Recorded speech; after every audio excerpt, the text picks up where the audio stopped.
My story tonight, I call the seeds we carry, the stories we feed. You know, when I think about seeds, I don't just think about them, I just don't think about farming. I think about inheritance, the things we carry forward, often without even realizing it. Three seeds have carried me for the most part: black eyed peas, groundnuts, and okra. These seeds have always followed me through life. They've been in my hands since childhood, in my memory, in my cooking. But more than that, they've been in my story. They've helped me find home in a place where for a long time I felt lost. I was raised in Ghana, where these ingredients were part of my daily life. Black eyed peas, that's kose. The golden fritters you grab in the morning, hot out of the oil, wrapped in paper, eating with millet porridge for breakfast, or as a snack in the late afternoon with powdered cayenne pepper. Groundnuts, that's ajidechi, our groundnut soup, a silky, rich soup poured over rice balls, full of comfort and depth. Or in kati cake, our peanut brittle, a sweet, nutty, indulgent snack. And okra is everywhere, slimy to some, but to us, it was beautiful. It thickens soups, draws families literally to the table, and slides down the throat like memory. These were foods we didn't question. They were just there, rich, warm, comforting food that feels like a hug, rooted in our lives like breath. Until I left. When I moved to the US, everything felt foreign. At first, I felt completely uprooted. Nothing tasted quite right. The spices were different, the peppers different, milder at times. The tomatoes were just not quite the same. And I missed the smells: charcoal and wood smoked fishes, fermented corn, fried plantains in hot oil. I remember standing in the grocery aisle, staring at rows and rows of beans: pinto, navy, lima, searching for my beans. No black eyed peas, no groundnuts, no okra the way I knew it. That was the moment I realized how far I had come, not just across miles, but across identity. I had carried my food with me, but I didn't yet know how to cook. How to cook here? Not really.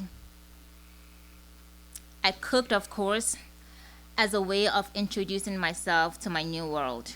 It became my anchor, but also my question mark. I went through the motions, but my food felt like an echo, close but not alive. And I felt muted, like a quieter version of myself. And as I immersed myself more and more into the culinary scene, I didn't just want to recreate what I knew.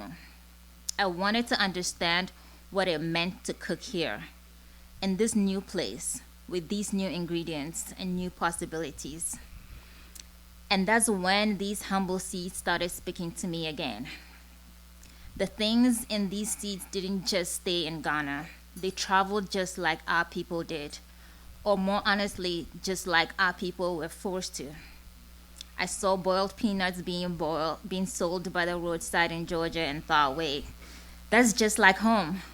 I tasted black eyed peas in a dish called Hopping John, and to me, it tasted like wache's cousin. And wache is a black eyed pea and rice dish cooked together with sorghum leaves and served with shito or tomato stew in Ghana. Not the same, but close enough to stir something deep, reborn in another tongue. And okra, I started finding it again, fried or stewed in gumbo. It had changed clothes, maybe, but it was still family. These seeds traveled just like I did, across oceans, across time, carried through joy, pain, survival, and hope. And just like me, they had adapted. They had taken root in new soil, found new expressions, and still they remembered where they came from. And with that realization, I started to cook differently, with curiosity, with memory, with permission. Permission to reimagine myself, not as something between two worlds, but something bridging them. Not to forget where I came from, but to expand it.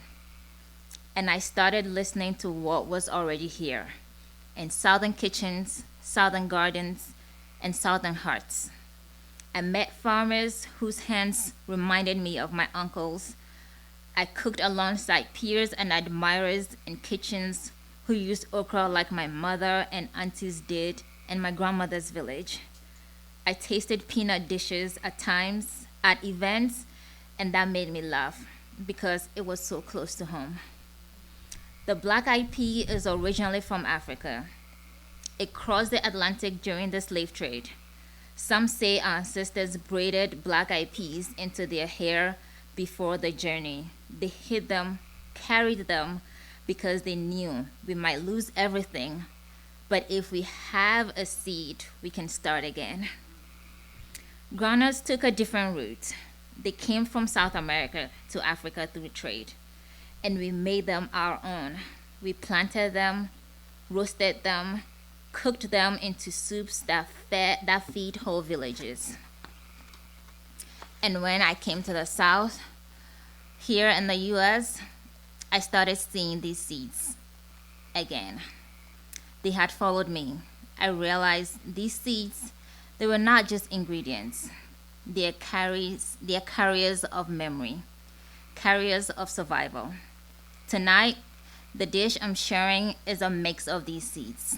It's kose, black-eyed pea fritters, topped with stewed okra leaves, groundnut soup, pickled onions, and okra seed caviar. And I chose this dish on purpose because when you take a bite, you're tasting a story of connection between Ghana and the South, between the past and the present, between what's being carried and what's being planted again. Kose in Ghana isn't just food, it's community. It's the auntie frying fritters in the corner at dawn. It's the sound of oil popping. It's the first bite of the day. And black-eyed peas and groundnuts here in the South, they are also community. They fed folks in hard times and in celebrations. They've rooted themselves in soil but held on to old memories. The black-eyed pea taught me about survival, that it could be smuggled across the Atlantic, planted in unfamiliar soil, and still thrive. That it could feed the enslaved, nourish generations, and still show up at holiday tables centuries later. The groundnut taught me about reinvention. It started in South America, came to Africa, and now lives in southern pies, Ghanaian soups, and our very own pantries. And okra, slippery, misunderstood, often dismissed, taught me about holding things together. It binds soups, it stretches meals, it connects what feels like it shouldn't fit, just like I've had to do in my own life. So when I cook these seeds, I'm not just making food, I'm remembering. I'm honoring the hands that carried them before me, the grandmothers who taught me how to make kose without measurements, just by feel. The mothers stirring pots of groundnut soup while telling stories about the old days. The farmers here and back home who keep planting these seeds so that we can keep gathering like this. The people who survived and somehow still shared. And now I get to share that with you.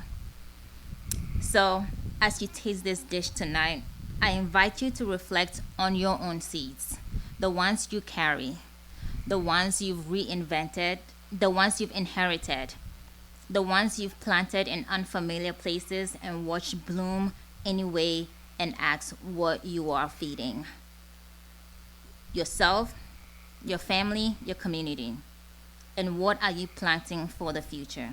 Because the truth is, some seeds grow into plants, others grow into people, and the most powerful seeds are the ones we plant in each other, and they grow into stories. Stories about connection and remembering where we come from and deciding together where we want to go next.